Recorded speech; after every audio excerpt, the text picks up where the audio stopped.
할렐루야. 아멘. 부활의 소망을 갖고 살아가는 성도 여러분들을 예수님의 이름으로 축복합니다. 이미 죽은 자에 관한 믿음, 제목이 좀 독특하죠. 사랑하는 여러분, 우리가 이 세상을 살아가면서 이 땅에서 다시는 볼 수 없는 영원한 이별, 그러한 순간을 당합니다. 부모, 형제, 일가 친척, 또한 친구, 이런 지인들, 여러 지인들을 다시는 만날 수 없는 죽음이란 그런 큰 일을 경험합니다. 여러분들 어떻게 생각하십니까? 이미 죽은 구원받은 성도들이 우리 예수님 재림의 순간에 다시 살아나서 하늘로 들려 올라감을 받을 수 있다고 생각하십니까? 아멘. 아니면 이미 죽은 자는 믿는 자이건 불신자이건 죽음 이유는 아무도 모른다고 생각하십니까? 우리 에셀나무의 TV를 함께 하시는 여러분들 함께 대답이 있기를 바랍니다.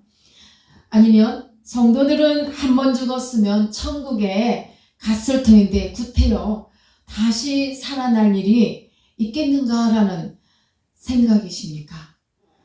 죽은 자의 영혼의 문제보다는 이미 죽은 자의 육체에 관한 문제를 말합니다. 우리 한번 같이 말씀으로 나가보겠습니다. 13절을 보면 뭐라고 하시죠? 형제들아, 자는 자들에 관하여는 이라는 말씀을 해요. 죽은 자에 관하여는 너희가 알지 못함이라. 우리가 원하지 아니하노니 알지 못함을 원하지 않는다. 사도들의 마음에 원하지 않는다는 걸 지금 말해요. 이는 소망 없는 다른 이와 같이 슬퍼하지 않게 하려 함이라. 여기부터는 예수 그리스도의 다시 오시는 재림과 그 재림의 때에 다시 살아 일어나는 이미 죽은 자들에 관한 육체의 부활에 대하여 설명해 주고 있습니다. 사도 바울이 재림을 종합적으로 설명한 이유가 있습니다. 그 이유 중 한 가지 바로 이것입니다. 당시에 데살로니가 교인들은 교회 안에서 생활하던 성도들이 모두가 다 살아서 주님을 영접하기를 간절히 바랐습니다. 그런데 한 사람 죽어가니까 성도들 사이에는 이미 죽은 자들이 하나님의 영광의 날인 주님의 재림의 시기에 영광으로 참여할 수 있을까 하는 그런 문제에 대하여 교회 안에는 논란의 의문이 계속되고 있습니다.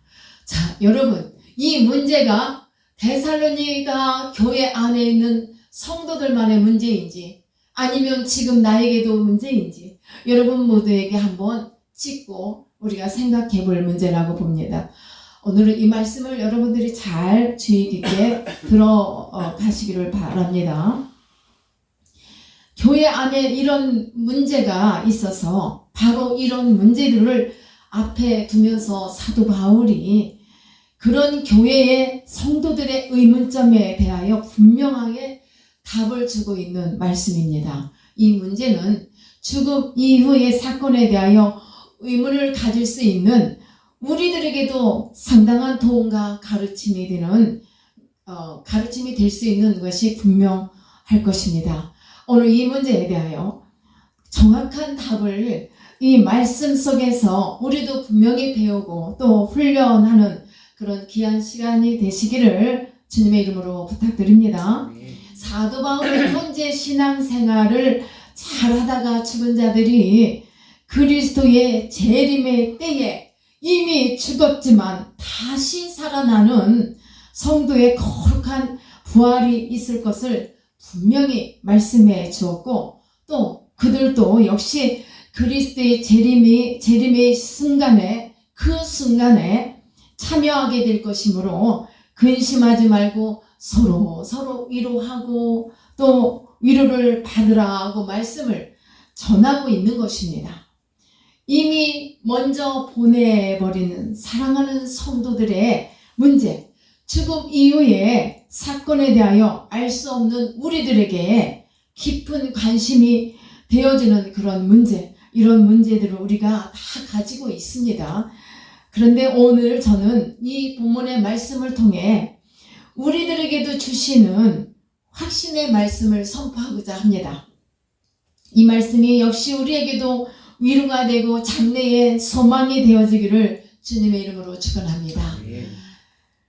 이미 죽은 자에 관한 믿음, 첫 번째로 이미 죽은 성도들에게도 소망이 있음을 잊지 마시기를 바랍니다. 사도 바울은 이 바울 사도는 이미 지금까지 부분적으로지만 종말에 관하여 여러 번 설명을 하고 가르쳤습니다. 그러나 데살로니가 교회 이 교인들은 그 종말에 관한 신앙이 잘 정리되지 않았습니다. 그래서 오늘 본문에서는 아주 자세하게 그 사실을 설명하고 있습니다. 여러분들도 잘 기억하시면서 이 말씀을 마음에 담아가시기를 축복합니다. 그 당시에 데살로니가 성도들은 죽은 자들에 관한 잘못된 사실을 알고 있었습니다. 예수님이 다시 오시는 그 재림의 날에는 이미 먼저 죽어버린 자들은 전혀 구원에 참여할 수가 없으며 오직 살아남아 있는 자만이 영생을 얻을 자가 되는 것으로 알고 있었던 것입니다. 여러분도 그렇게 생각하십니까? 죽은 자가 재림의 시간에 어떻게 다시 살아날 수 있을까 하는 그런 문제, 이 문제에 대하여 데살로니가 교인들은 살아나지 못할 것으로 알고 있었다는 말씀이에요. 오늘도 이 문제는 심각하게 나타나는 것을 볼 수 있어요. 만약에 그렇다면 여러분들이 에스겔서 37장을 수십 번 읽어보시길 바랍니다. 이따가 같이 읽겠는데요. 믿는 성도들 사이에서도 죽음은 인생이 끝이라는 그런 생각을 가진 분들이 많아요. 이것은 일반 평신도만이 아니라 주위에서 보면은 이런 목회자들 안에도 내 부모가 또한 형제가 이 세상을 떠났어요. 그러면 영원한 이별처럼 슬픔에 잠겨 있다란 말이에요.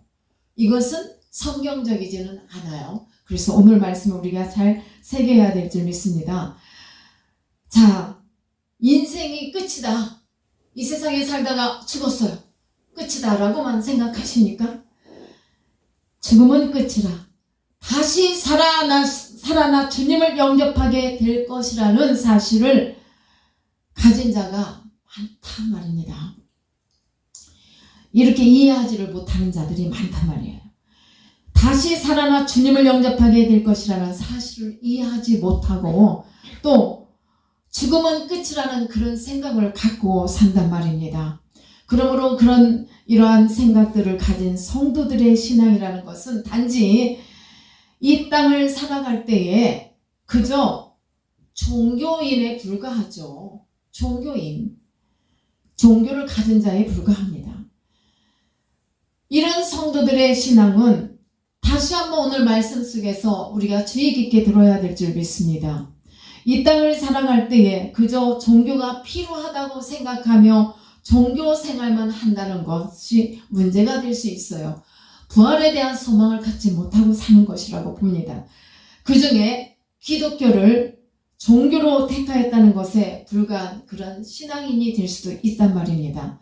마치 내 몸에 치장하는 어떤 액세서리 같이 그렇게 귀걸이나 목걸이나 이런 것처럼 생각할 수도 있단 말입니다.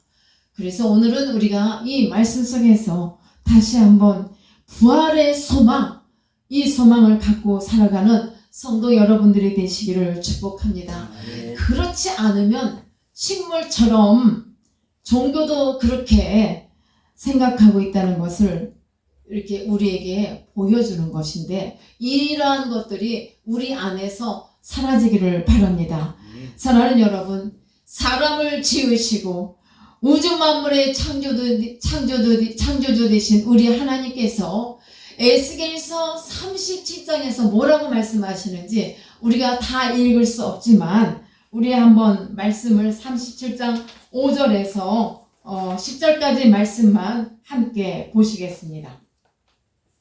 자, 5절에서 10절까지 말씀 뭐라고 하시는지, 제가 어이없는 말을 한다고 하지 마시고 말씀이 이렇게 입증하고 있어요. 자, 주 여호와께서 이 뼈들에게 이같이 말씀하시기를 내가 생기를 너희에게 들어가게 하리니 너희가 살아나리라. 아멘. 너희 위에 힘줄을 두고 살을 입히고 가죽으로 덮고 너희 속에 생기를 넣으리니 너희가 살아나리라. 또 내가 여호와인 줄 너희가 알리라 하셨다 하라. 이에 내가 명령을 따라 대언하니 대언할 때에 소리가 나고 움직이며 이 뼈 저 뼈가 들어맞아 뼈들이 서로 연결되더라. 내가 또 보니 그 뼈에 힘줄이 생기고 살이 오르며 그 위에 가죽이 덮이나 그 속에 생기는 없더라. 또 내게 이르되 인자야 너는 생기를 향하여 대언하라. 생기에게 대언하여 이르기를 주 여호와께서 이같이 말씀하시기를 생기야 사방에서부터 와서 이 죽음을 당한 자에게 불어서 살아나게 하라 하셨다 하라. 이에 내가 그 명령대로 대언하였더니 생기가 그들에게 들어가매 그들이 곧 살아나서 일어나 서는데 극히 큰 군대더라. 아멘. 여러분, 이 말씀 너무 소름이 끼칠 정도로 어마무시한 말씀 아닙니까?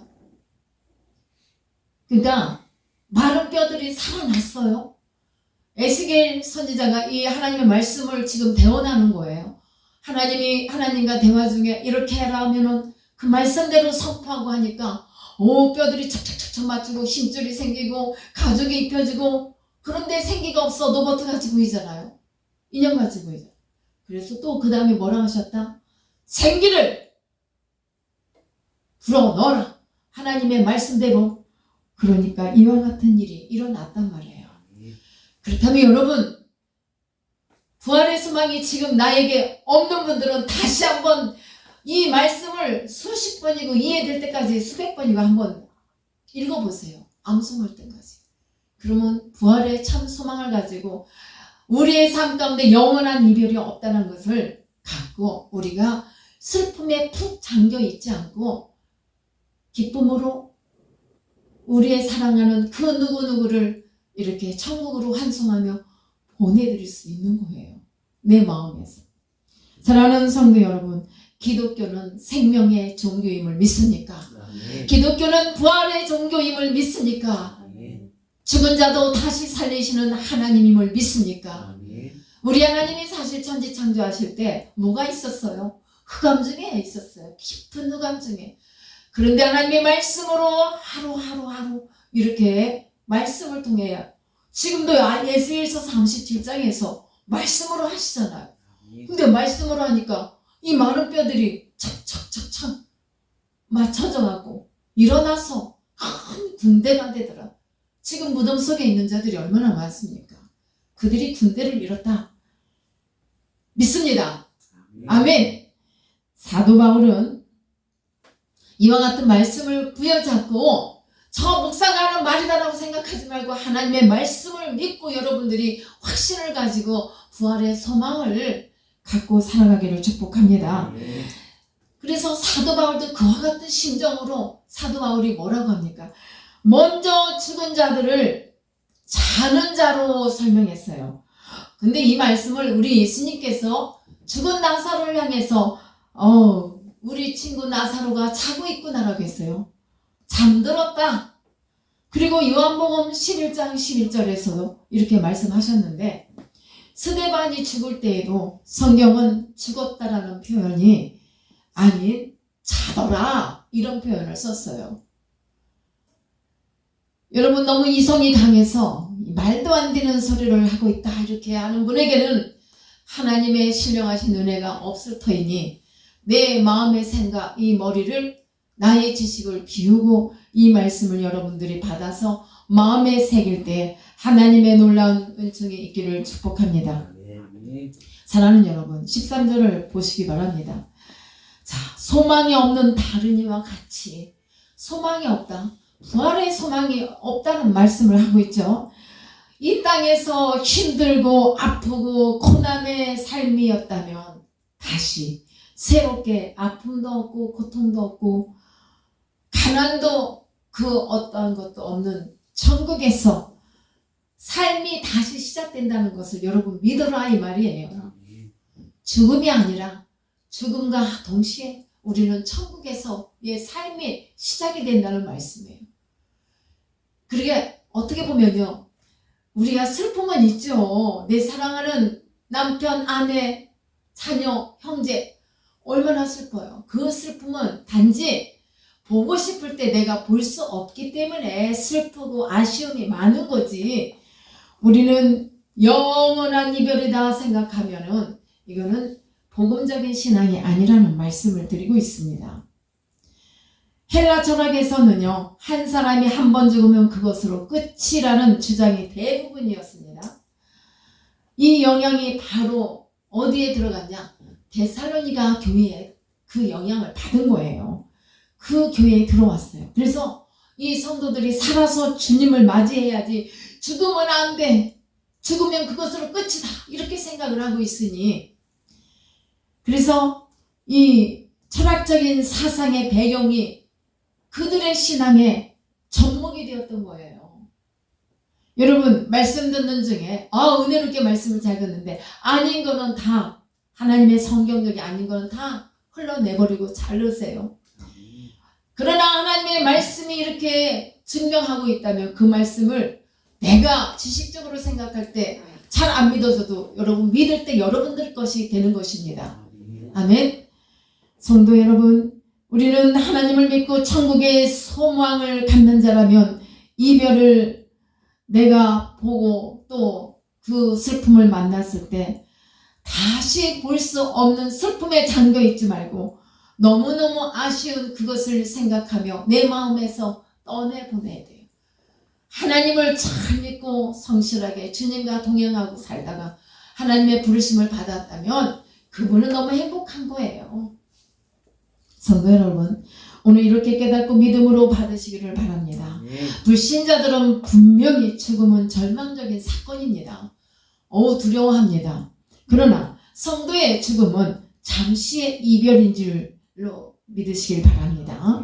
다시 만남의 소망, 이 소망이, 죽음은 잠시의 이별일 뿐이다, 다시 만남의 소망이 분명히 있다는 것을 확신을 갖고 여러분들은 거기에 대한 믿음을 확신을 하고 나가시기를 축복합니다. 그 다음 두 번째로, 이미 죽은 성도들을 하나님이 데리고 오시리라 14절에서 말씀하십니다. 이 말씀은 앞으로 이렇게 되어질지도 모른다는 추측을 말하는 것이 아닙니다. 적당히 얼버무린 말도 아닙니다. 바울의 신앙의 고백이요 확신의 말씀입니다.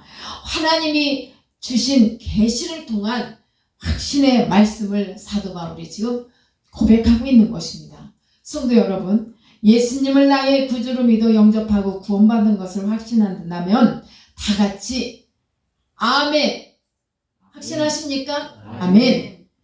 예수 그리스도가 나를 위해서 죽으시고 나의 죄 때문에 죽으시고 또한 다시 살아나셔서 지금은 하나님 보좌 우편에 계신 것을 믿으신 줄 믿습니다.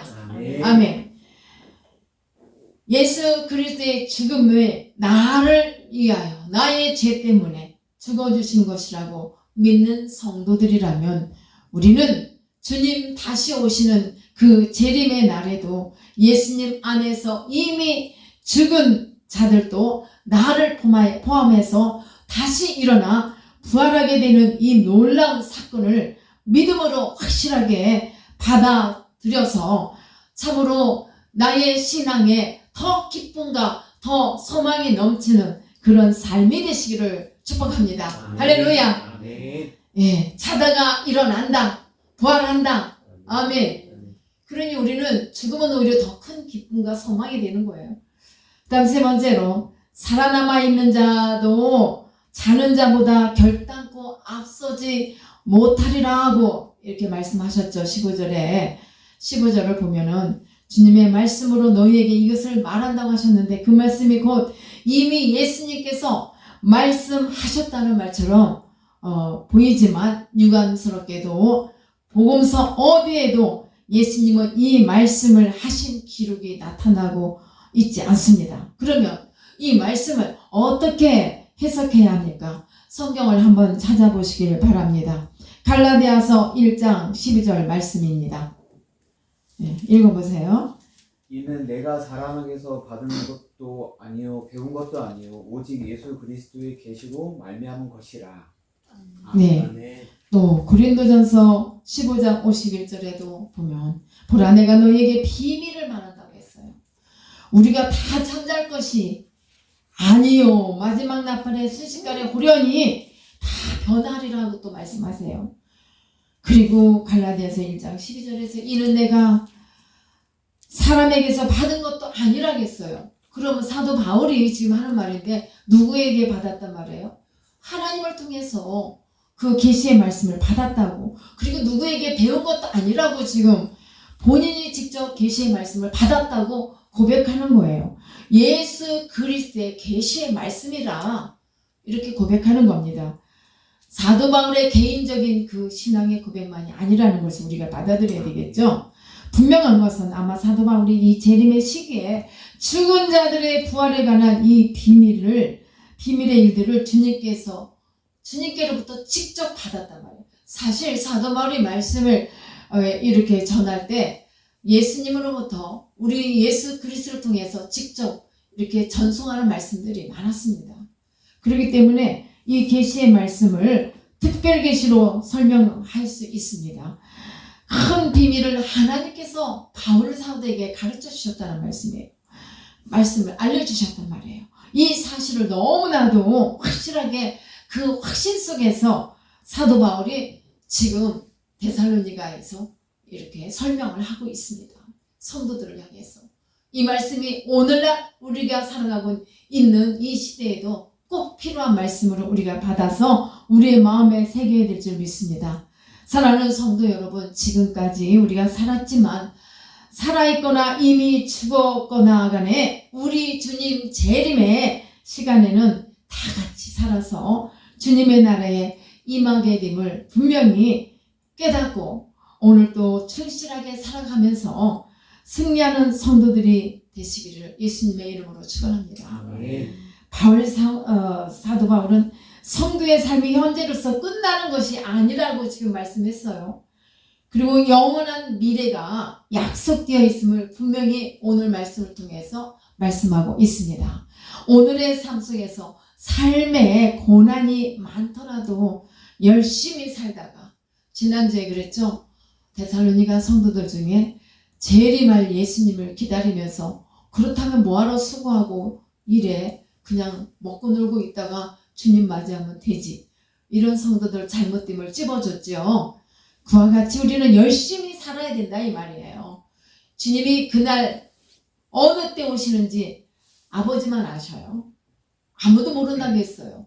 도적같이 임할 우리 주님을 맞이하기 위해서는 우리가 열심히 신앙생활하고 열심히 나에게 주어진 환경에서 열심히 일하면서 살아야 합니다. 그리고 우리 주님이 부르실 때 주님 내가 여기 있나이다 라고 하고 주님 앞에 나설 수 있는 여러분 참으로 담대한 그런 성도들이 되시기를 축복합니다. 나의 신앙의 고백을 사도 바울이 지금 고백한 것처럼 확실한 고백을 갖고 주여 내가 여기 있나이다. 주님 나를 부르시면 그 앞에서 여러분들이 참으로 떳떳한 그런 의젓한 모습으로 서시기를 축복합니다. 이런 간증이 있어요. 어느 부부가 의사인데 남편이 병원 의사였는데 이 아내는 가정에서도 충실하고 또 아주 성실한 그런 내조자였는데 병원에서는 남편을 돕는 또 다른 의사의 삶을 살았어요. 그러던 가운데 어느 날 불의의 사고로 남편인 의사를 그만 잃었어요. 멀리 갔단 말이에요. 평상시에 너무나도 사랑했던 부부였기 때문에 아내의 슬픔은 이루 말할 수가 없었습니다. 슬펐죠. 그러나 이 사람은, 이 아내인 의사는 독실한 크리스천이었어요. 그런 신앙을 가졌어요. 그래서 남편의 장례를 치르고 난 다음에 그 다음에 남편의 그 병원 집무실에 이런 작은 간판을 달았습니다. 이 집무실의 의사는 현재 먼 여행 중이십니다. 라고 써놨어요. 장차 다시 만날 소망을 그 집무실 안에 그 밖에 걸어놓고 그 소망을 갖고 이 아내가 슬픔에 잠겨있지 않고 살아가기 위해서 붙여놓은 거잖아요. 얼마나 귀해요.